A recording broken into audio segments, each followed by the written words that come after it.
I'm Andy, and welcome to this week's Team Kentucky Update.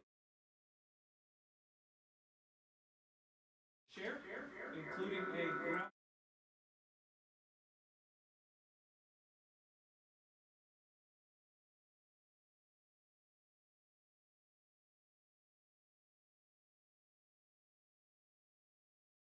jobs. And the fourth quarter is when so many additional announcements come in. We're also looking at investments thus far of over $9 billion. That means that 2022 is set to at least be the second best year for economic development in the history of Kentucky, meaning we are in the midst of back to back our best years of economic development than we have ever seen. Under this administration, we've now announced more than 720 new location and expansion projects, with the private sector contributing to more than $22 billion of new investment and approximately 41,000 new jobs for Kentuckians. So first, I want to highlight another investment in our state's bourbon and spirits industry. On Tuesday, I was able to join Western Kentucky Distilling Company to formally announce and break ground on a nearly $22 million investment with the potential to grow to $30 million.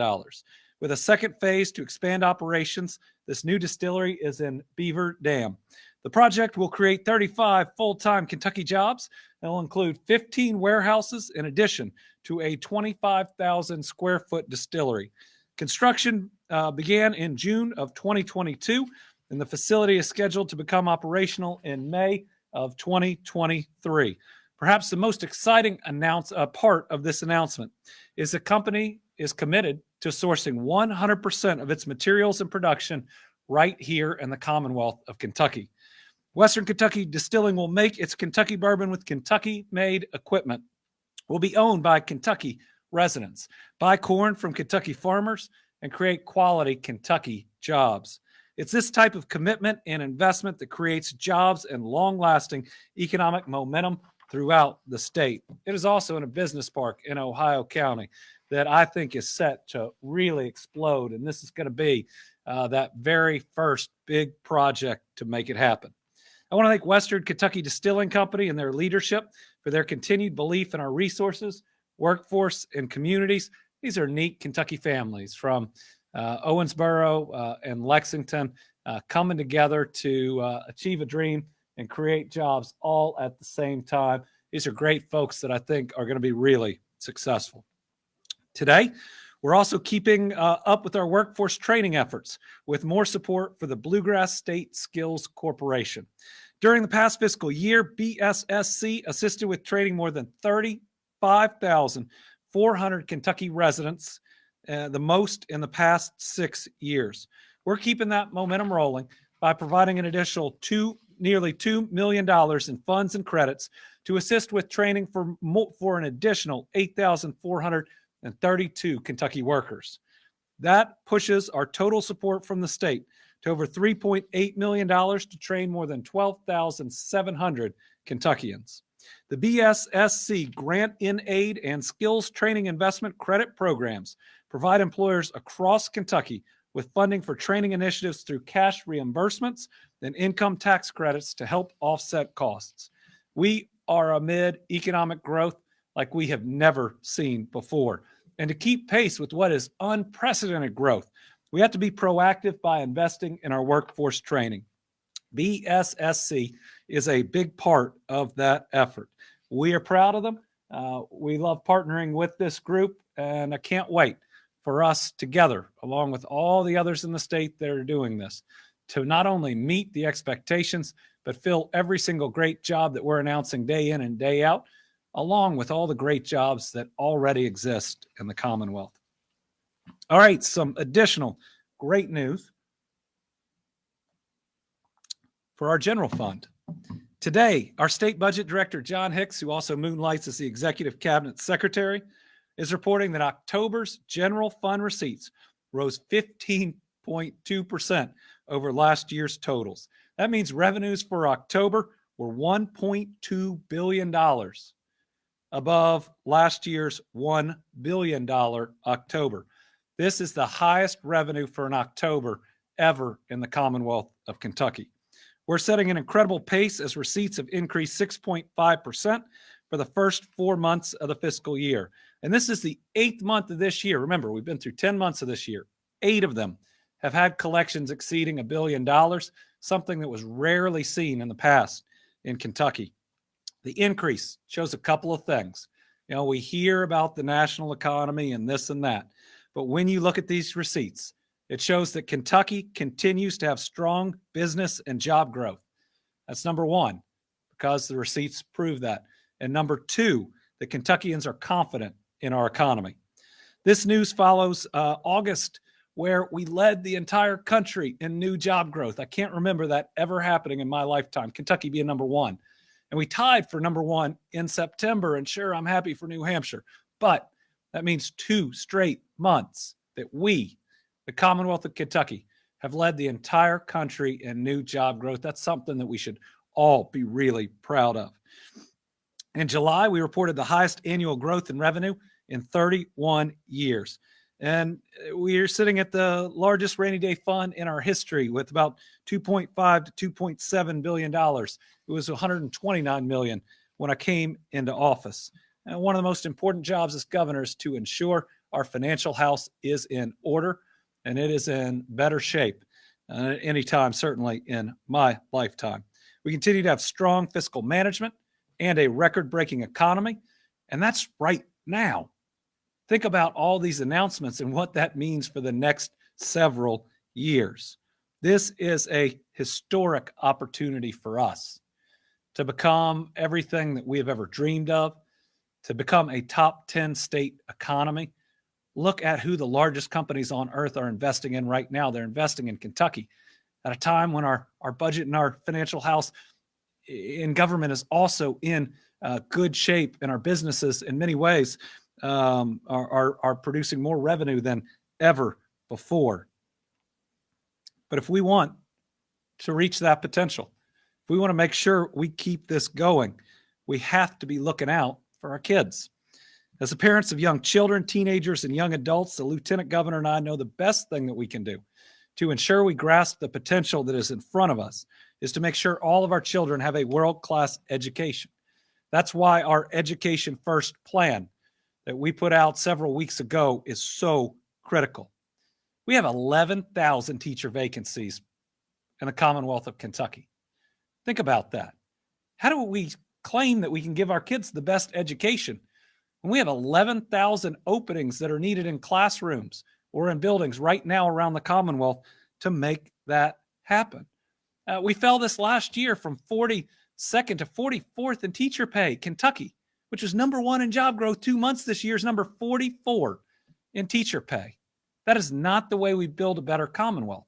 You don't build a better Commonwealth by selling your kids short and by not investing in their education. And here's where it is. It's simple math. We're on track right now to have a $1.357 billion surplus this fiscal year. That is the biggest in state history. We have more than enough money to address this teacher shortage, more than enough money to catch our kids up in math and reading or any learning loss due to the pandemic, but we can't catch a child up on math if they don't have a math teacher. This is not a red or a blue issue. If you value the education of the children of Kentucky, whether they're yours or not, you have to have a teacher in that classroom. So our proposal would provide state funding for 5% across the board raises for every educator across Kentucky, and that's in addition to the raises that are currently going on locally, and we need both to be competitive. Second big piece is universal pre-K, something we can and should afford. Not only will ensure every single child is kindergarten ready and helping our kids learn to read going into kindergarten is certainly going to improve reading scores, make sure that nobody starts behind. But it's also the number one thing we can do for the maternal workforce to get more people back out there and working. But I just want to break down this math. If you look at those two planks alone, we can pay for them in this next budget, given that we have a $1.357 billion projected surplus and still have $919 million left over We can give a 5% raise to every educator across the state and have universal pre-K for all 4-year-olds and still end up with the third largest budget surplus of all time. Folks, that is a no-brainer. That's something we have to do, and it's something we can't afford not to do. Just think about it. With the biggest budget surplus in state history, can't we take some of that money and pay teachers closer to what they're worth? Can't we take that money to ensure we don't have 11,000 teacher vacancies? These are my kids, and these are your kids and grandkids. So please, this is one where we should all be together, one team, Team Kentucky, saying our teachers shouldn't be living in poverty, driving an Uber at night. Actually, Rocky was telling me a story about a single mom, one of our public school educators that's having to bartend at night to send her son to college. That's wrong. We've got a chance to fix that. We've got a chance to do better. We have more than enough money to do it. So let's not do the political thing. Let's just do the right thing here. All right, next I want to recap some other actions that we have taken to increase our workforce. Like we said, our economy has been on fire with record-breaking economic growth. We're creating a ton of new jobs. At the same time, our baby boomers, my parents, are retiring. They've earned it, but it does put a strain on the number of eligible folks that can enter our workforce. Remember, they are the largest generation in the history of planet Earth. And so when they retire, haven't earned that retirement, it means we're going to have to get a little creative. So we're taking steps right now to address barriers for other folks that aren't in the workforce. First, we're looking at how poor health can impact the workforce. That is why we recently expanded Medicaid, or announced that we will, to cover vision, hearing, and dental. Pretty simple. We can't ask a person to work a job if they can't see well enough to drive to the job. And that individual isn't safe on the job if they can't hear the instructions or warnings to stay safe on that job. And we already have the data over the millions of hours of work lost each year due just to emergency dental procedures. These are common sense steps that we can already afford in our Medicaid budget, which we must do. The other thing I already talked about is universal pre-K. That doesn't solve all of our child care challenge, which is a huge challenge with no easy answers. But it's been proven for parents of 4-year-olds to put a lot of people back in the workforce, and it's really good for the kids. It also saves parents about $12,000 a year.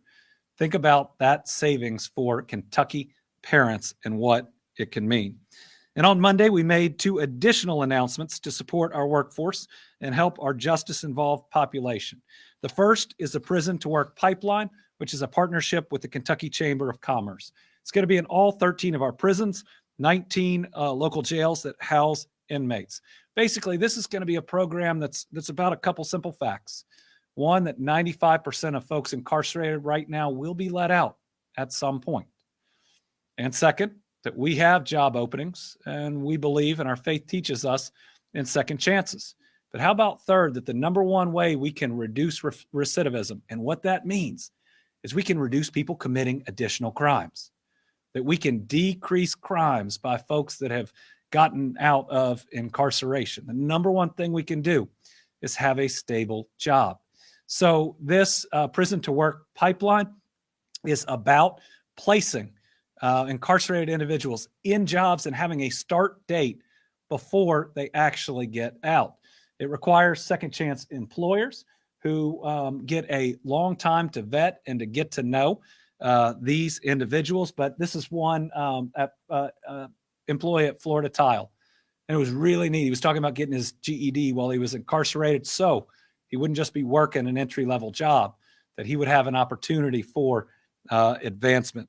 Great success story by him, but also a great model of citizenship and innovation by Florida Tile itself. In addition to this, we've also launched a program with our incarcerated individuals to help them with job skills, interview skills, other skills that'll be necessary to secure and ultimately to hold a job. Listen, our recidivism rate, believe it or not, is the lowest I think we've had in history, but it's still I think close to 30%. That's way too high. If we can put people in good jobs, if we can help people rebuild their lives, listen, our faith calls on us to do that. But if we can also reduce crime by doing it, opportunity, thus reducing crime, that will make all of our communities safer. I want to give a brief update on where we are in gas prices in Kentucky. As we sit here today, our average is $3.48. We are 32 cents below the national average, and we are still one of the states with the lowest prices around the country. But inflation is still real, and even gas prices that are that much below the national average can be tough. Listen, the war on Ukraine is also going to make heating our homes that much more difficult, and food prices, when I think 60% of the world's wheat is grown in Ukraine and Russia, it has had a severe and significant impact. So I want to make sure that people remember that there have been things we have done to save the money, as well as tips to save. So remember, first, I signed an executive order freezing the rate on vehicle property taxes, which we're going to increase. That's saving Kentuckians $340 million. Second, I tried to decrease the sales tax temporarily. General Assembly wouldn't go along with it, but that would have made everything cost less. Third, listen, while I can't control gas prices, I did stop them from going up, because a state statute passed by the General Assembly would have increased the price of gas with an increased state gas tax. That is not okay, and it's not acceptable in times like this. So I froze that too, saving Kentuckians at the pump every single time they go there. I've also asked top administrators at the EPA and other areas to take actions that they haven't yet, but we still hope that they will consider to save us money at the tank and in other ways. But the most important part of today is I wanted to show the tips to save one more time.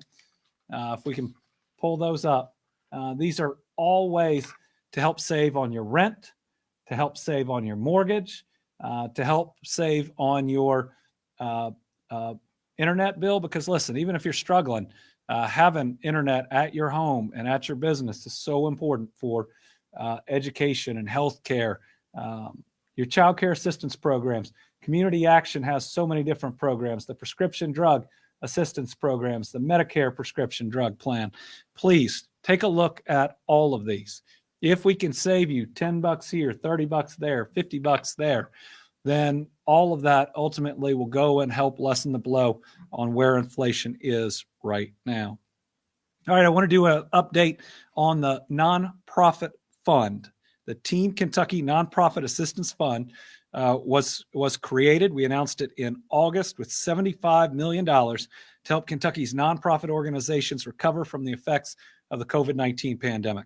So far, 839 nonprofits have received awards totaling over $56 million. And we're hearing from these nonprofits that the money is really helping them through difficult times, because they do important work, and they're getting excited about not just surviving, but meeting future goals.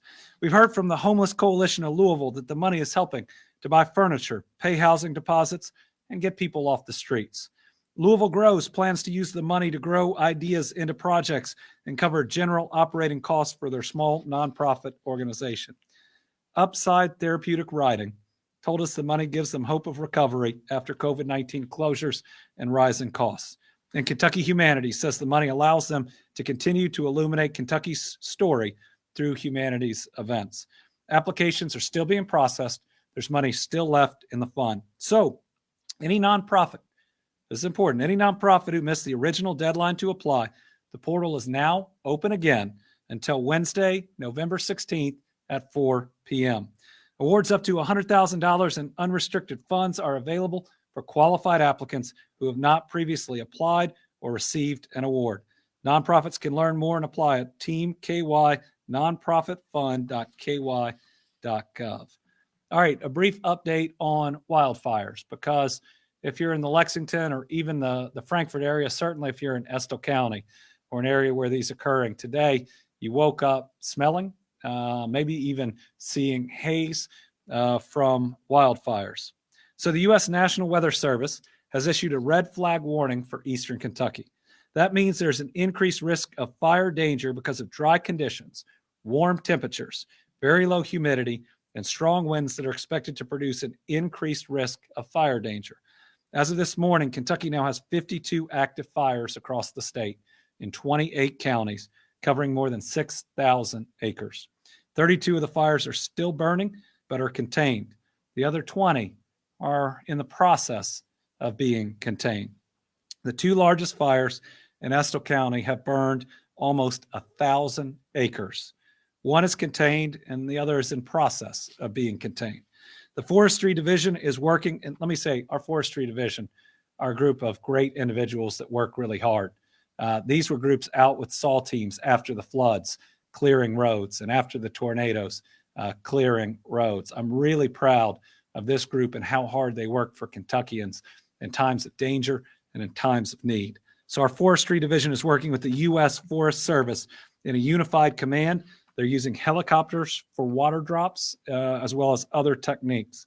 More than 15,700 acres have burned so far this fall fire season that began October 1st. 5 state forestry agencies, those are from Virginia, South Carolina, Mississippi, Pennsylvania, and Texas, have offered assistance, and they're each sending at least one crew. We want to thank everybody for their help.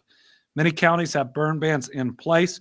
I'm asking each Kentuckian to be responsible and refrain from outdoor burning at this time. Debris burning, campfires, sparks from farm equipment can quickly cause a fire, and we are stretched thin. There is some good news. We may get rain tomorrow, and we need some rain to ultimately help us extinguish all of our existing fires. So we want rain. We want enough rain. Obviously, we don't want too much rain. We've been through that. But everybody, if you will, let's hope, let's pray, and let's make sure we thank those that are out fighting these wildfires. Speaking of too much rain, let's do a quick update on our Eastern Kentucky floods. Still at 43 fatalities in 6 counties. Still have the one missing individual, Vanessa Baker. FEMA disaster recovery centers and multi-agency resource centers are still open. And I want to talk about this for a minute. Now, they are going to be closed tomorrow, which is Veterans Day, but otherwise they're going to be open until November 22nd. People are visiting these centers in person, and they are getting results. If you still have a claim that you are not satisfied with, if you have been denied, if you don't think you've received enough money, now to November 22nd, wear these centers out. Get in there. Look people eye to eye. Make sure you know what documents are needed.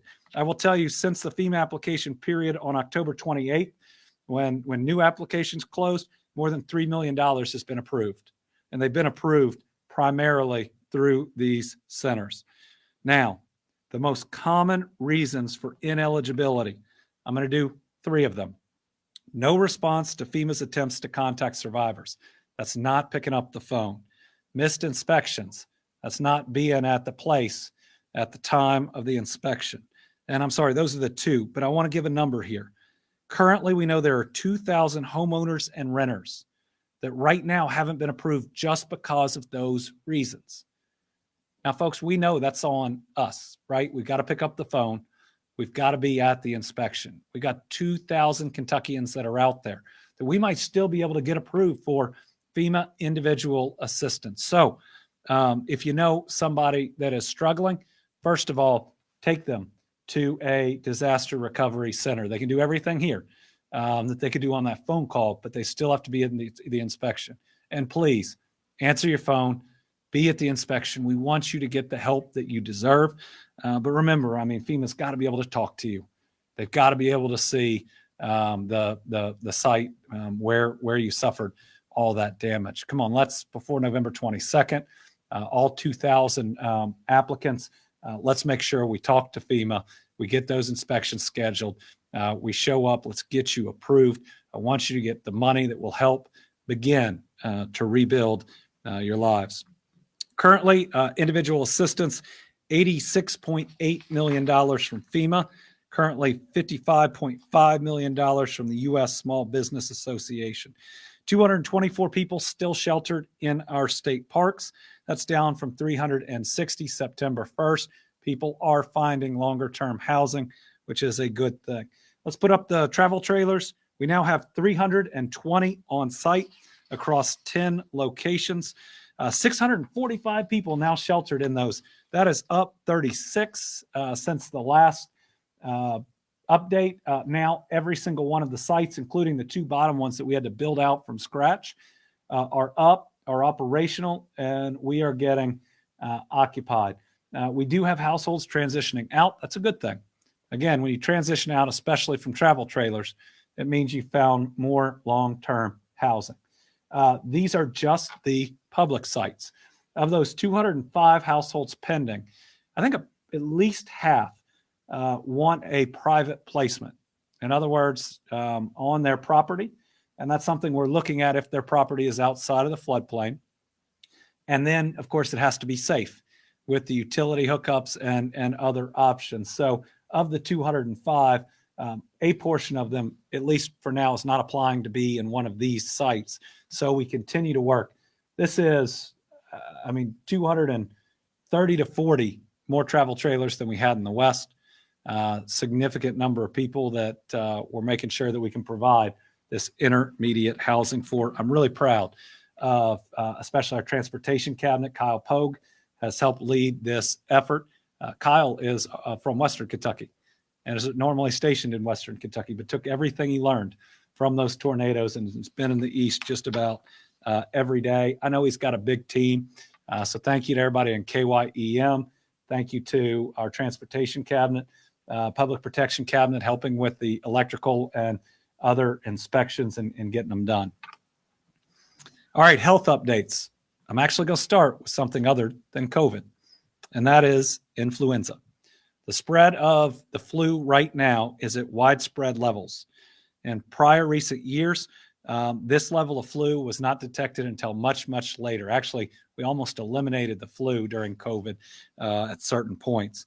One influenza death has been reported for the 2022-2023 flu season.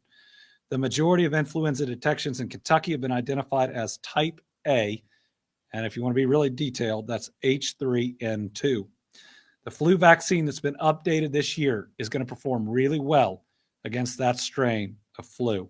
So what that means is for the dominant strain that's out there, admittedly, it's not the only one, the flu shot's going to work pretty well this year. Folks, my kids are out of school for the next 3 days, yesterday through the end, because of how many people are getting sick from flu and other things. Please get the flu shot. You've probably got it in multiple previous years. This is no joke this year. It'll make you sick, but more importantly, it will disrupt school. It'll disrupt work, and you're more likely to be spreading it out there to people that will have a couple of rough days at least. So please get that flu shot. Early data indicates vaccination rate for children this flu season is right now 21.3%. Now that's higher than 2021, but flu wasn't going around the same way. It's well below the health people target of 70% and lower than is optimal at this level, widespread of flu. So that's flu. It's really big this year. Please get your flu shot. RSV, though, is out there and is really strong too. We are almost full in our pediatric beds in our 3 pediatric hospitals. The 2 hospitals that have pediatric ICUs, almost every bed is full. RSV is really rough this year. It's a common respiratory virus that typically causes mild cold-like symptoms. People of any age can become infected. Most recover in 1 to 2 weeks, but it can be real serious for both infants and older adults. So it's not a reportable disease, so we can't tell you exactly how much is there, but laboratories providing data to the tracking of RSV to the CDC give us an idea it is way up. So be careful. And once I finish COVID, if you're susceptible as an adult, if you have some of those conditions where RSV or the flu or COVID could make you really sick, consider wearing that mask in public, especially when you are indoors. I'm not saying this just because of COVID. I'm not saying this in some national effort. It's because we're seeing people get really sick from RSV, that the flu, especially if you're older, can be really damaging. So listen, we all have the masks that we can pull out. If you need to wear one, if you are somebody that it could cause serious harm to, really consider that, especially over the coming month to months. But finally, COVID is much better news. Let's put up the map. Still a lot of green, 3 red counties right now, and some yellow counties. Now, as we get into the rest, what you're going to see is, we think, a general plateau. You know, we've had a nice decrease.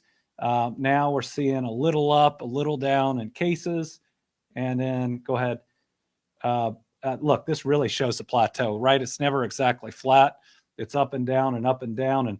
And again, it's the cases are now not as great of an indicator, because we know there are more cases than we see on that chart.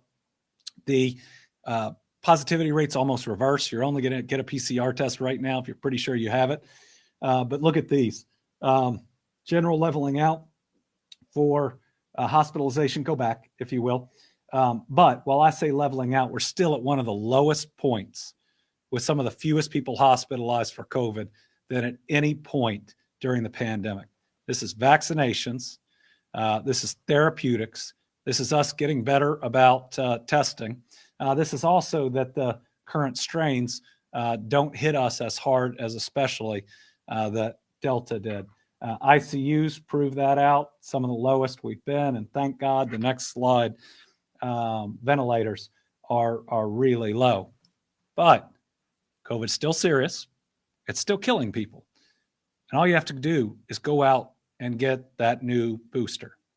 Listen, almost all deaths right now are amongst people who are unvaccinated or who haven't been boosted. And that's your system going down, almost like you would become unvaccinated again, though you'd still have some additional protections. So with Thanksgiving coming up, with us getting multiple generations together, with RSV out there, with the flu out there, please get your flu shot and your COVID booster. We really don't want, we've had almost 3 straight Christmases and Thanksgiving where we end up losing some of our loved ones that we get together with because of these things spreading. Let's not let this happen this time.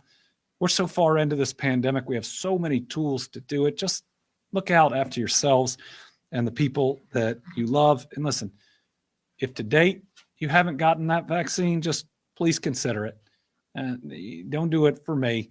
Do it because you either know people that you've lost, or you just want to make sure that those celebrations this year, Christmas celebration, is as safe as it can be. All right, we have 74 cases of monkeypox, 17 different counties, all in adults. 6,300 doses of monkeypox vaccines have been administered in Kentucky. All right, some really great news. Yesterday, I had the privilege of joining the Kentucky State Police to honor 31 troopers and officers who have been promoted to leadership positions. These are folks that go above and beyond, those that are entering supervisory positions or going to even higher ranks. These folks work hard every single day to protect our families. And remember, they leave their families each morning to protect ours.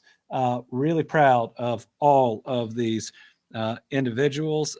Knew more of them than I thought I might. Even got to meet one of these now sergeants, new kiddos, new babies. It's a great crew in the Kentucky State Police, and we're grateful for them. Okay. Today, and a little preview, is going to be a historic day for our Kentucky State Capitol. This afternoon, we will be unveiling the first large-scale monument honoring a woman. That woman is Nettie Depp. An advocate for educational reform and equality, Depp was the first woman elected to public office in Barron County when she became the superintendent of schools in 1913. Nettie Depp was a hardworking public official for nearly 7 years before the ratification of the 19th Amendment. The historical significance of her election to leadership in a position cannot be diminished. She got elected as a woman before women could vote under the 19th Amendment. She's a true trailblazer for public education and for the women of Kentucky. Monuments like this one celebrate a specific individual's legacy and actions. They are larger than life reminders for future generations to see. So today I'll be joining some pretty incredible women to unveil this statue. They include Brittany, my wife. I want to make sure I mention her first. They include our very own teacher, Lieutenant Governor Jacqueline Coleman, the sculptor, Amanda Matthews, and Quisha Bacon Brown, a member of the Monumental Women of Kentucky Committee. The event starts at 3 p.m. We're going to have a big old crowd, but it's also going to be on Facebook and on YouTube. And finally, I want to talk about our team, Kentucky All-Stars. So this morning, I was proud to attend Congressman Yarmouth's annual African American Veterans Breakfast in Louisville, where we recognized all of our service members. Tomorrow is Veterans Day. Right? That is a day we honor our American veterans. Really, we should be honoring them every day, but tomorrow is a special day where we ensure that the entire country stops for a minute, for a day, and pays tribute to those who have fought for our freedom. So today I'm naming all of our brave veterans as this week's Team Kentucky All-Stars. As Kentuckians and as Americans, we continually give thanks to our veterans for their bravery, selflessness, and dedication to our great country. They fight on the front lines of war, save lives in times of natural disaster and throughout the pandemic, and they defend our way of life. And we pray for those who continue to serve, and we grieve for the families of those that have been lost. And I hope that we as Kentuckians can commit to the hard work of being worthy of the sacrifices of our veterans. I'm proud of the work that our administration does to support Kentucky veterans. From breaking ground on the new Bowling Green Veterans Center this month, which will provide the best possible care, that is nothing short of a sacred duty. And this will be a top-of-the-line facility. All 4 of our existing centers are 5-star rated. That is the highest rating of a veterans center. This year, I signed 4 pieces of great legislation to help our veterans. They include cutting state taxes on military retirement pay and simplifying the job certification process for military spouses, because whole families move to protect our country. And we've got to stand not just with the serviceman or woman, but with their spouse as well. And through our Veterans Program Trust Fund, we're supporting organizations like Honor Flight Bluegrass, Honor Flight Kentucky, Louisville chapter of the National Association of Black Veterans, and the Homeless Veterans Trust Fund. So I'm proud today to name each and every one of our veterans our Team Kentucky All-Stars. We love you. We're grateful for you. Thank you for your service and your sacrifice. All right, we'll open it up to questions. 1 journalist here and 3 on the line. Tom Latek. All right, thank you, Governor. 2 quick ones. First of all, why not put Ms. Depp in the rotunda? Is there something else that is earmarked for there? And do you have any reaction to the redistricting lawsuit today? The Nettie Depp statute was scheduled to be in the location it's going to be unveiled in prior to there being any additional room in the rotunda. I certainly think if another statue is going to be placed in the rotunda, first, a woman would be a great choice. But it needs to have full input from around the Commonwealth. It needs to be a decision that we as a people make collectively. And I think that if we are going to do that, because it's also nice to have a little extra space in there, you've been at a number of events in there, that we've just got to do it in the right way and the full way that gets everybody's voice heard. Second question is about the ruling on the redistricting lawsuit. So I'm not a party to that lawsuit, but I did get a quick chance to look at parts of it, and it says 2 things that I think are important. Number 1, it says that the supermajority of our General Assembly very clearly engaged in significant party gerrymandering in the redistricting process. In other words, they very intentionally went in and tried to cut up different areas to benefit them and their party. And let me first say, I think that's wrong. I think that voters should choose their elected officials, and elected officials, shouldn't take the math and split out voters so they win no matter what. That is not good for democracy. And what it does is disenfranchise people in communities. When you take a city, and we've had, 4 or 5 of them, and cut it up 8 or 9 ways, they may end up with no state representative that even lives in the city limits. Counties, this can happen as well. Listen, what you'll hear is, well, Democrats did it then and Republicans did it now. Wrong's wrong. Now, this is one of those things where other states have gone to a nonpartisan redistricting group, and that's what I would support. Let's just do it right for democracy. So the first thing they said is that this definitely occurred.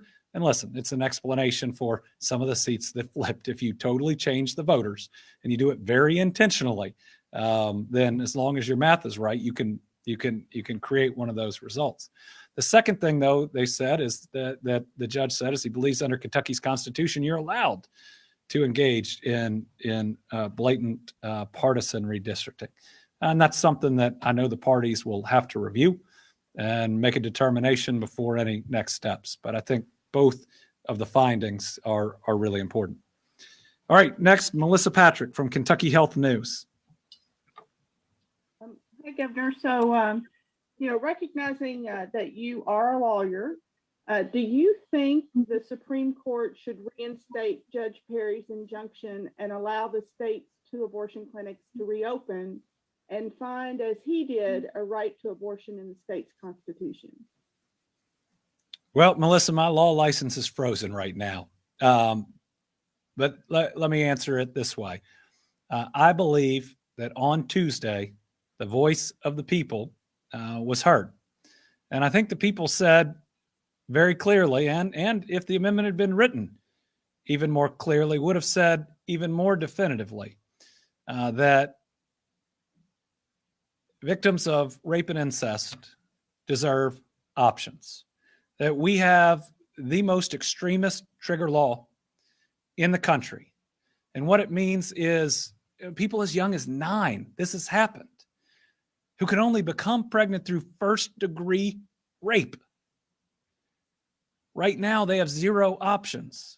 Right now, some of our Kentucky women that cannot have a successful pregnancy are still required to go through that knowing what's going to happen and that trauma. Listen, especially those that have been harmed, victims of rape and of incest and of human trafficking, right? Society has failed them. They've been harmed each and every day. They deserve options. And that's what the people of Kentucky have said. So if the Supreme Court follows the will of the people, and listen, both sides of that amendment said this is the expression going to the Supreme Court. One side only changed their mind the next day. Then my hope is that the Supreme Court will listen to the will of the people and know that the people have rejected extremism and rule accordingly. All right, Tessa Duvall from the Herald Leader. Governor, you mentioned this in your response to an earlier question regarding the redistricting lawsuit. You said that the gerrymandering was responsible for some of the Republican Party's gains in the state legislature. What do you attribute the other losses to? Was this just a hard year for Democrats? And how do you anticipate having an even smaller Democratic minority in the legislature will play out in the next general session? Well, my job is to work with whoever is up here in Frankfort. So I'm going to keep pushing forward with record-breaking economic development, keep trying to do the right thing each and every day for our families, because things like a good job, access to healthcare, a world-class education isn't red or blue. It's just really important for each and every Kentucky family. And that's been my focus and will continue to be my focus. But if you look at what I think is a statement from Tuesday night, it was a rejection of the General Assembly's attempted power grab in both the executive and the legislative branch, and maybe in people's private lives as well. Look at it. This General Assembly put a constitutional amendment on the ballot trying to take away authority from the governor and being able to call themselves into special session when they could immediately suspend the law of 12 days and add even more. The people said no. The governor has certain jobs and you have certain jobs. Both do your jobs, and we expect you to get along. But the General Assembly also ran its own members for Supreme Court and ran the lawyer for one of our constitutional officers to Franklin Circuit Court. And they got out there and very clearly said, this is us backing these candidates. And in every one of those elections, the people said no. This is an independent branch with independent duties. General Assembly, you've got a job to do, but the executive and the judicial branch ought to be doing their job separate and apart. The people stood up for our Constitution and what it's supposed to mean. Under our Constitution, even if you have a supermajority and one chamber of one party, that doesn't mean that there aren't checks and balances from the other branches of government. That preserves our democracy and our way of life. And I think then when you look at, the other races, I think every state house seat that was lost had been gerrymandered significantly and intentionally. And I think if those districts had been run under the old map, that those individuals would have won. But we'll see what the law is going forward. You don't necessarily get to choose your terrain, but you've got to adapt to it. So, I'm sure the parties to the redistricting lawsuit are going to be looking at it and determining their next steps. But I think Tuesday's election, both in the state and nationwide, were people stepping back and saying, we're not just going to be on this team or that team. We're going to make specific and individual decisions that we think are best for our Commonwealth and for our country. All right, one last one. Christy Batista from WDRB. Governor, I have just one question for you. You mentioned the surplus quite a few times today. Are there any plans to provide more infrastructure funding to speed some of the current projects up? To date, I think we just crossed $1 billion that we expect in this year to invest from the state into just our road plan. We're putting historic money right now into water and sewer projects like the one that's going to help with Beargrass overflows and ultimately opened up the land for the waterfront park to expand to the west end. We've also made the largest public investment in broadband in our state's history, and we're going to have, I think it's $180+ million, though I think it's bigger than that. Let us get you that number of additional dollars for roads and bridges coming from the bipartisan infrastructure plan. So we will have record spending in infrastructure. Now we do have some major mega projects that are out there. And we'll have to be looking at different decisions from the federal government or from others about whether or not to use some of those dollars from the surplus for infrastructure. And your question's a good one, because we did really for the first time in this last budget take general fund dollars and put it towards infrastructure that's typically in the road plan. And that was so that we could do some of these large projects or do them faster. So infrastructure is not red or blue. It's just really important for our families. We are in a period of time with bigger investments in infrastructure than we've ever seen, and that's going to pay off for generations to come.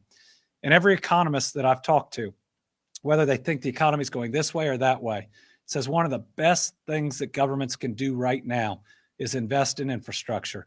It's an investment that lasts, it creates jobs, and it reduces future costs. So we'll certainly be looking at those possibilities. But listen, I want to be remembered as a lot of things. One of them is an infrastructure governor.